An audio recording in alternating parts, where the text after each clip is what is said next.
ప్రభువు పేరిట మీ అందరికీ షలోం. ఈరోజు దేవుని వాగ్దానము. తండ్రి, నేను పరలోకమునకు విరోధముగాను నీ ఎదుట పాపము చేసి తిని. లూకా సువార్త 15వ అధ్యాయము 18వ వచనం. ప్రియ సహోదరి సహోదరులారా, ఈరోజు ఈ వాక్యము వినుచున్న మీ అందరికీ మన ప్రభువును ప్రియరక్షకుడైన యేసు క్రీస్తు జీవము కలిగిన నామమున ఈ నూతన దినపు శుభములను వందనములను తెలియజేయుచున్నాను. ప్రియులారా, చదవబడిన లేఖన భాగమును ఈరోజు మనము పరిశీలన చేసినట్లయితే, చిన్న కుమారునికి తండ్రి దగ్గర ఉంటే అతనికి వచ్చినట్లు జీవించడము వీలు కాదు అనుకున్నాడేమో, లేక పట్టణము వెళ్ళి వ్యాపారము చేసి కోట్లు గడించాలి అనుకున్నాడేమో. తన వాటా తీసుకొని వెళ్ళిపోయి వ్యాపారము చేశాడు. అది వ్యాపారము కాదు, దుర్వ్యాపారము. వైశ్యలతో తన ఆస్తినంతా తినివేశాడు. తను చేసిన వ్యాపారము అతనిని ఏ పరిస్థితికి చేర్చిందంటే, పందుల పొట్టు కూడా తినడానికి అర్హత లేనంత దయనీయమైన స్థితికి చేర్చింది. ప్రిలారా, దానికి గల కారణము ఏమిటి అని రోజు మనము పరిశీలన చేసినట్లయితే, యేసు క్రీస్తు ప్రభు ఆయన బోధించేటప్పుడు ఉపమానము లేకుండా ఏదీ బోధించలేదు అని పరిశుద్ధ లేఖన భాగములో మనము గమనించగలము. ప్రియులారా, ఉపమానము ద్వారా అంటే అర్థమయ్యే రీతిగా, ఎందుకంటే ఆయన పైనుండి వచ్చాడు. మనము భూ సంబంధులము కాబట్టి పైనుంచి వచ్చినవాడు ఆయన చెప్పే మాటలు పరసంబంధమైన మాటలు మనకు అర్థము కావాలి అంటే భూ సంబంధమైన ఉపమానాలు వాడితే మనకు అర్థమవుతుంది, లేకపోతే మనకు అర్థము కాదు. యేసునందు విశ్వాసముంచిన మనము మారు మనసు పొంది బాప్తిస్మము తీసుకొని రక్షణ పొందిన మనము ఆయనకి పిల్లలమయ్యాము, కుమారులమయ్యాము, కుమార్తెలమయ్యాము. అయితే ప్రిలారా, చదవబడిన లేఖన భాగములో కనబడుతున్న కుమారులు ఇద్దరు ఉన్నారు. ఇద్దరు కుమారులే అంటే అర్థం ఇక్కడ ఇద్దరు రక్షణ పొందిన వారే అని అర్థం. అయితే రక్షణ పొందిన కుమారుడు అనగా చిన్న కుమారుడు తప్పిపోయాడు అంటే రక్షణ పొంది పడిపోయిన విశ్వాసికి గుర్తు. ఇతడు రక్షణ పొంది పడిపోయిన విశ్వాసి, పడిపోయిన కుమారుడు, తప్పిపోయిన కుమారుడు. అంతేగాని రక్షణ లేని పాపి కాదు. రక్షణ పొంది కూడా పడిపోతారా అంటే పడిపోతారు. ఇతడు పడిపోయిన కుమారుడే, లేక తప్పిపోయిన కుమారుడు.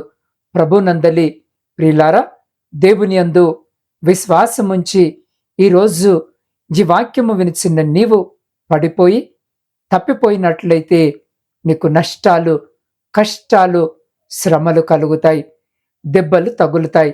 ఆలోచించండి. ఒక్కసారి ఈరోజు ఈ వాక్యము వినిచిన నీవు వెలిగింపబడ్డావు అంటే ఆరిపోకుండా చూసుకోవాలి. రక్షణ పొందావు అంటే పడిపోకుండా చూసుకోవాలి. తాను నిలుచున్నాను అని తలంచువాడు పడిపోకుండా జాగ్రత్త పడాలి అని ప్రభు అన్నాడు. కాబట్టి ఈ కుమారుడు తప్పిపోయిన కుమారుడు. తప్పిపోతే మనకు కొన్ని దెబ్బలు తగులుతాయి. యేసు క్రీస్తు ప్రభు పరిశుద్ధ లేఖన భాగములో ఈ మాట అంటాడు, నిత్యము తిరుగుబాటు చేయిచు మీరెలా కొట్టబడుదురు అన్నాడు.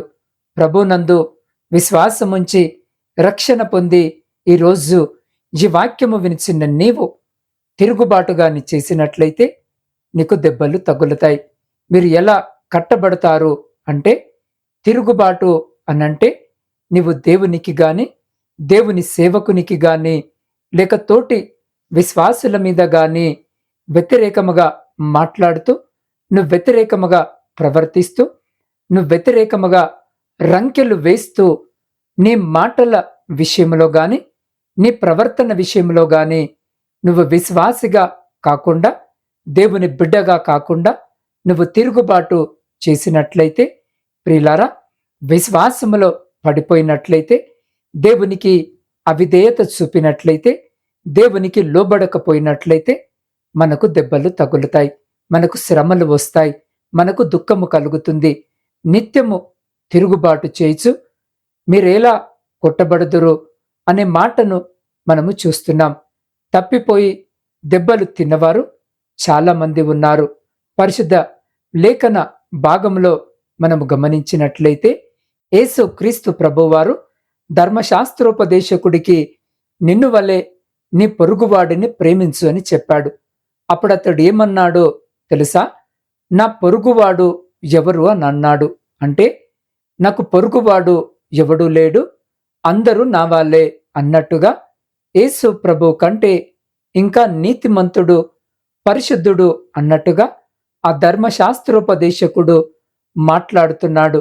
పొరుగువాడు ఎవరో అర్థము కావడానికి యేసు ప్రభువారు అక్కడ కొన్ని విషయాలను వివరించాడు.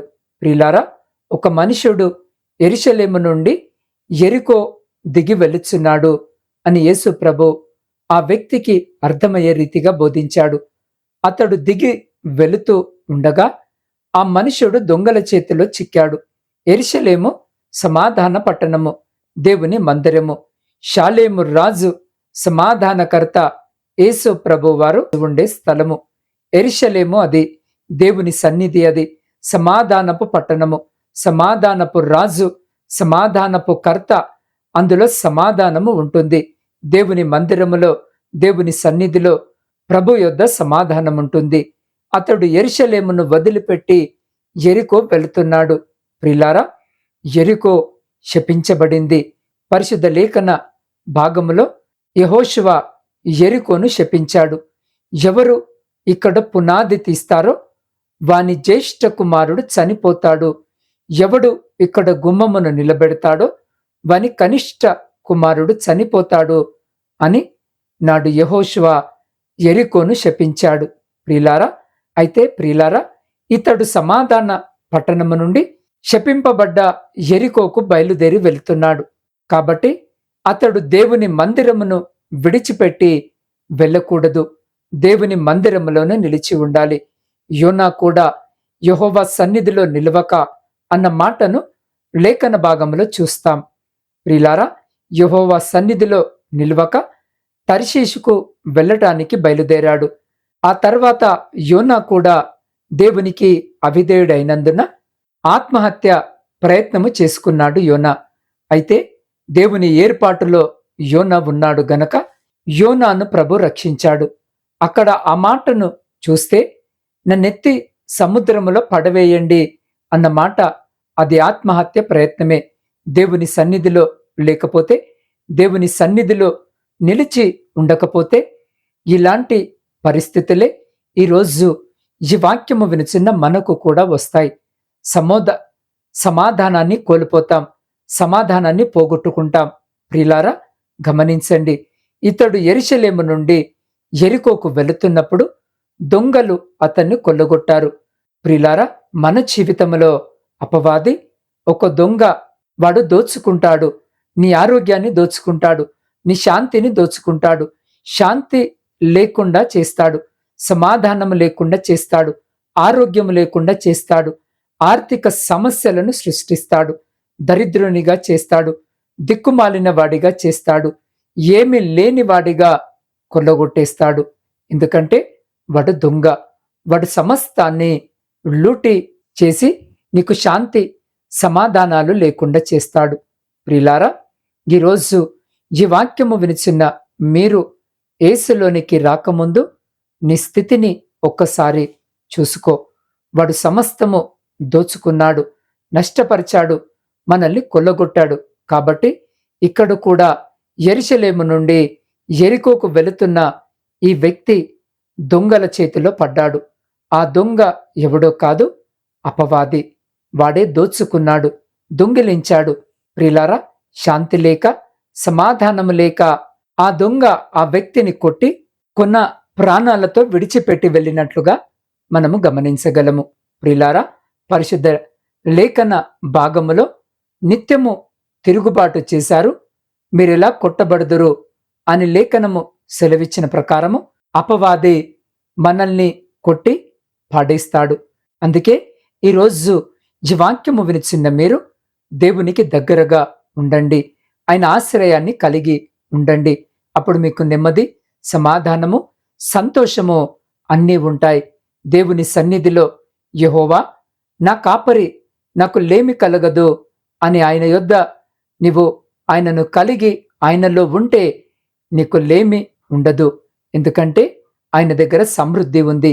ప్రియ సహోదరి, సహోదరుడా, యేసు ప్రభు చెప్పిన తప్పిపోయిన కుమారుని ఉపమానములోని చిన్న కుమారుడు తండ్రి ఆధీనములో జీవించడం కన్నా తన వంతు ఆస్తిని తీసుకొని వెళ్ళిపోయి సుదూర దేశములో స్వేచ్ఛగా జీవించాలని తన బలమైన కోరిక వల్ల తప్పిపోయాడు. కాని అతడు ఊహించుకున్న తండ్రి ఆధిపత్యము లేని దూరదేశపు స్వేచ్ఛా జీవితము అతనికి దూరపు కొండల నునుపు జీవితమే అయింది. తండ్రికి దూరం అవడముతోనే దుష్ట సాంగత్యములో దుర్వ్యసనాలకు దగ్గరయ్యాడు. ఆస్తి అంతా కరిగి చిల్లిగవ్వ కూడా లేక బతకడానికి చివరికి పందులను మేపవలసిన దుస్థితి దాపురించింది. కోరుకున్న స్వేచ్ఛ అతనికి దొరికింది, కాని తండ్రి సాంగత్యములో తనకుండిన ఆధిక్యతలన్నీ అతను కోల్పోయాడు. తండ్రి లేని ఆయనతో పాటు ఉండే ఆంక్షలు, క్రమశిక్షణ లేని జీవితాన్ని కోరుకున్న అవివేకి అని అతన్ని అనాలా, లేక అతనిని అతి తెలివితేటలనాలా అర్థము కాని విషయం. ప్రియులారా, ఈరోజు ఈ వాక్యము వినిచిన చాలా మంది అనుకుంటున్నట్టుగా యేసు ప్రభు ఈ ఉదంతాన్ని దేవుని ఎరుగని అన్యులకు చెప్పలేదు. దేవునితో పాటే జీవిస్తూ దేవుని సహవాసపు అమూల్యత్వాన్ని గ్రహించక దేవునికి దూరము కావాలనుకునే దూరమయ్యే క్రైస్తవులకే ఆయన ఈ ఉదంతాన్ని చెప్పాడు. డబ్బుతో కొనగలిగే సుఖానుభావాలే గొప్ప అనుకున్నాడు. కాని ఒక గొప్ప తండ్రికి కుమారుడుగా అతనికి సహజంగా లభించిన డబ్బుతో వెలకట్టలేని ఎన్నో అత్యున్నతమైన ఆత్మీయ ఆశీర్వాదాలు ఎంత గొప్పవో గ్రహించలేకపోయాడు. తండ్రితో పాటే ఉంటే ఆయన వారసుడిగా అజమాయిషి చేయడము చాలా చిన్న విషయం అనుకున్నాడు. అయితే దిగజారి ఎంతో హీనమైన పందులు మేపే పని దొరికినా చాలని చివరికి సరిపెట్టుకున్నాడు.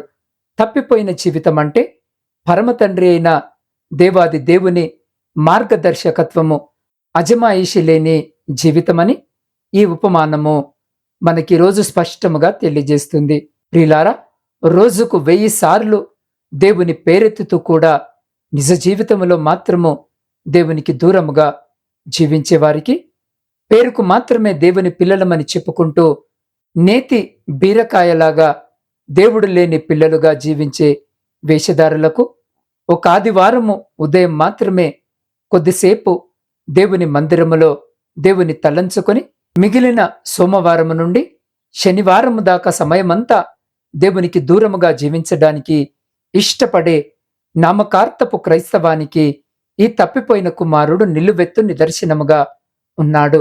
అందుకే ప్రియ సహోదరి, సహోదరుడా, అపోస్తలుడైన యాకోబు తన పత్రికలో తప్పిపోయిన మన పొరుగువారిని తిరిగి దారి మళ్లించడము మన క్రైస్తవ ధర్మమని, అది దైవ రాజ్య నిర్మాణములో ప్రాముఖ్యమని పేర్కొన్నాడు.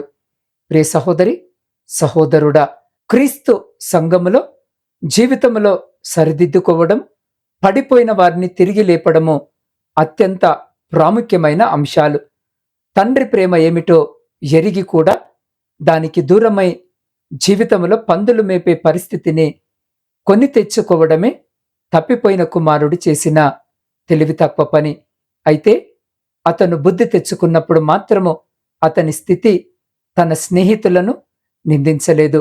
అతను తనను తానే నిందించుకున్నాడు.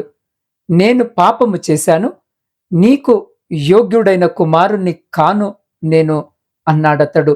అంతే, తండ్రి అతని మీద పడి ఏడ్చి ముద్దు పెట్టుకొని తనదంతా కుమారునికిచ్చాడు. ఈ ఉదాంతము నేర్పేదొక్కటే, పశ్చాత్తాపము లేని నామకార్థపు జీవితములో తండ్రితో పాటే ఉన్న ఆయనవేవి విశ్వాసివి కావు. కాని నిజమైన పశ్చాత్తాపముతో తిరిగొచ్చి తండ్రిని ఆశ్రయిస్తే తండ్రిదంతా కుమారునిదే. ఎందుకంటే తండ్రికి పశ్చాత్తాపడ్డ కుమారుడే సర్వస్వం. కాబట్టి ప్రియ సహోదరి, సహోదరుడా, ఒకవేళ ఈరోజు ఈ వాక్యము వినిచిన నీవు లోకాన్ని అనుభవించడము కోసము దేవుని నుండి పారిపోయి భ్రష్టమైన జీవితాన్ని జీవిస్తున్నావేమో, నీవు చేయవలసిన ప్రయత్నాలన్నీ చేసినా సమాధానం అంటూ నీ జీవితంలో లేకుండా పోయిందేమో, దేవుడు కూడా నన్ను క్షమించడు, చేర్చుకోడు అనే నిర్ణయానికి వచ్చేసావేమో, విరిగి నలిగిన హృదయముతో పశ్చాత్తాపముతో ఒక చిన్న ప్రార్థన ఈరోజు నువ్వు చేయగలిగి ఆయన చెంతకు మరలా తిరిగి రాగలిగితే ఆయన ఎంత మాత్రమో త్రోసివేసేవాడు కాదు. ఆ తండ్రి తన కుమారుని యొక్క అసహ్యమైన రూపాన్ని ఏమీ పట్టించుకోలేదు. కౌగిలించుకొని మెడ మీద పడి ముద్దు పెట్టుకున్నాడు. మన తండ్రి కూడా అంతే. ప్రియ సహోదరి, సహోదరుడా, నీవు తిరిగి ఆయన చెంతకు వస్తే నీ జీవితము ఎట్లాంటిదైనా సరే నిన్ను కౌగిలించుకొని అక్కున చేర్చుకుంటాడు. నీవు తిరిగి వస్తావని తన చాచిన చేతులతో దినమెల్లా నీకోసం ఎదురుచూస్తున్నాడు. పశ్చాత్తాపముతో జీవాక్యము వినిచున్న ప్రియ సహోదరి, సహోదరుడా, ఒక చిన్న ప్రార్థన చేయి. నీవును కుమారునిగా అంగీకరించబడతావు. అలా కాకుండా సంఘములోనే ఉంటూ దేవునితోని సహవాసము చేస్తున్నానంటూనే ఆయన స్వభావము ధరించుకోకుండా జీవితాన్ని ముగిస్తే అది అత్యంత భయంకరము. ఎవరిని పోలి మన జీవితాలుంటున్నాయో ఒక్కసారి ఈరోజు జీవాక్యము వినిచిన్న మనలను మనమే స్వపరిశీలన చేసుకొని సరిచేసుకోగలిగే జీవితము ధన్యమవుతుంది.